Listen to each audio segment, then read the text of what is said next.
No surprise. Charlie Kirk does an incredible job with Turning Point. Yes. Great human being. Great American. Former NASCAR and Indy Car driver Danica Patrick has made an announcement. I'm not going to lie. Red is my favorite color. I don't wear it because I'm Republican. I wear it because it is my favorite color. It just works well. So the photos definitely had a color theme. And I posted these photos and I said, I love America. Let's make America great again.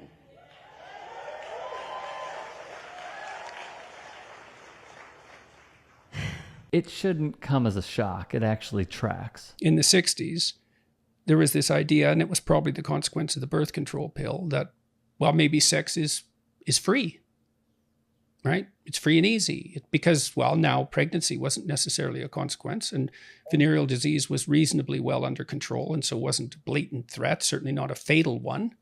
And so people thought, well, why not free love? Well, I think the reason for that is it's complete rubbish. There's no free sex. It's too dangerous. And so what's happened is that... From an emotional standpoint? Are you speaking about from an emotional standpoint or physically? Physically and socially. Well, think of consent. Okay, when can you give consent? Well, you're saying the what answer age? is we don't know. No, Or under like what what conditions? state of mind? Well, what constitutes consent? Exactly. Because if one were to just look at her guest list. Yeah. Like, I don't spend my time thinking about people's private lives. I just don't. Like, it doesn't Yeah. really concern me. Yeah. But it's not live and let live. It's now live and let us rule. Where, like, I have to use your pronouns. Yeah. And, like, yeah. my daughter one day has to go to a school and have some freak dance in front of her. Right, exactly. Like, that's not live and let live anymore. Yeah. That's like a violation of the social compact that we had. Like, the whole idea of, like, the modern movement around, you know, what they would say is gay rights is like, just give us these rights and everything's gonna be fine. And like, and it's like, turns out, well, it's like a lot deeper and bigger than that.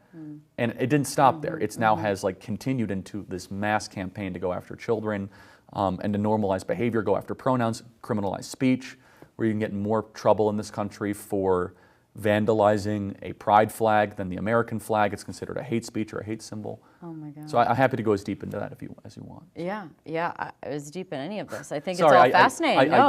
No, it's good. I talk for a living. So, I love it. No, yeah. it's fantastic. As you talk, I think about 7 different things that I Yeah, want to that's ask all you right. about. And how she not only gravitates towards these people. It is my true honor to sit here with Robert F. Kennedy Jr. Thank you so much. Should I call you Bobby? Yeah. Okay, all right. Well, welcome, Bobby.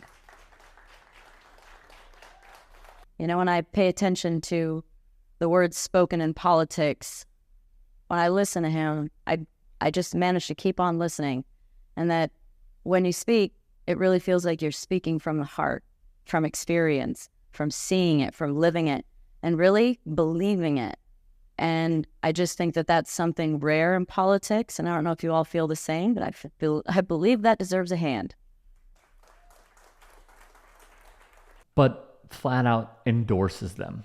Mostly from what I've channeled and remote viewed, it is a group of individuals who are fighting to contain the information, fighting to contain the awakening, fighting to suppress the people, fighting to create more fear because they just want control. They don't care about money. Money is something that they've created, right, to control us. And our population is at a certain point where we're uncontrollable. The majority of this group of individuals is reptilian. But I do want to say that not all reptilians are bad, right? We do have good reptilians, just like we have good and bad humans. And they believe that, you know, this planet is rightfully theirs because they're the ones who were here long before humans were. It's prophesized that human beings, right, this hybrid species that we are meant to be here. And the reptilians are free to be here as well, as long as they're okay with the shifting of the energies. And they're not okay with that. There's going to be an increasing number of like strange events happening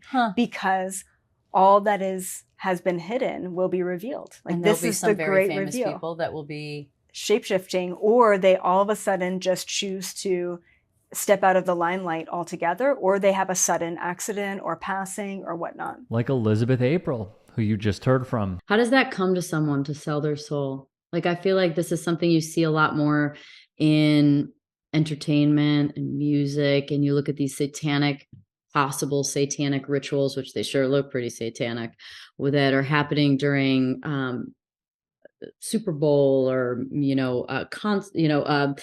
music awards shows, and you see what's going on. It's like there's definitely an awareness to this dynamic. I believe in the next 3 years, hopefully sooner, 3 to 4 years, we're going to see the whole world is going to understand how deeply everything about our reality is actually programmed, literally programmed at the highest level.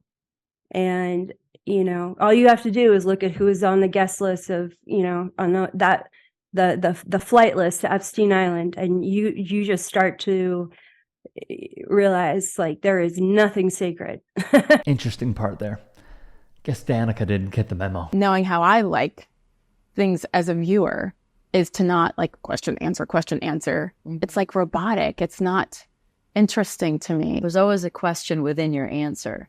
And that's the hard thing. That's the thing that makes a great conversation, is when you sort of surrender the question list and you just listen and you go, oh, I don't understand that. Tell me more. Yeah. I think the person that I feel like is one of the best at it is Tucker Carlson. Oh, so good. He's just the best at it. No shocker there and here. It's not, there's so many members of Congress who are Democrats who love our country. When I was running for president, I had some of my Democrat colleagues at the time would come up to me on the House floor and say, like, whisper in my ear in the corner of the room where there were no cameras and no one could see, saying like, oh my gosh, I love everything you're saying. Please keep it up, but don't tell anyone I said that.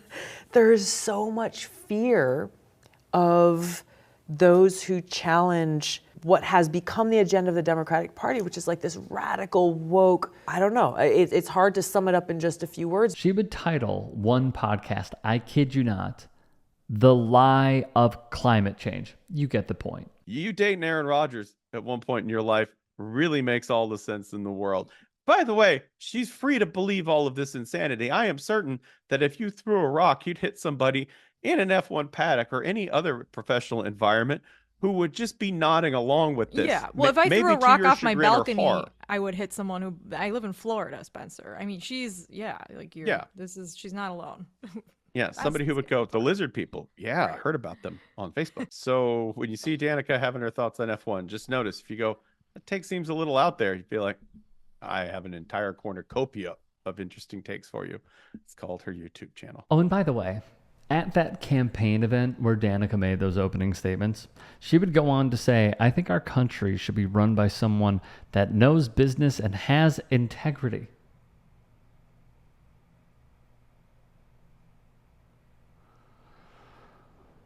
Ooh, okay. I believe we should be able to speak freely, of course. I love this country and I have lived in other places. I believe when people of different opinions speak face to face, we realize we are more similar than different. All of those are spot on except for the opening line. A man with integrity. I have never come across someone who has less. But look, the reason we play those is just very simple. It's because they are the party of conspiracy theorists. They are the party of believing the untrue. And that is the tent that they have decided to have. And it's fine. It's totally fine. But to say those things and have that be the opening line is a farce. And it's also incredibly disappointing. But seeing where she lines up on the political spectrum, the guests that she agrees with, who she applauds, really not that surprising.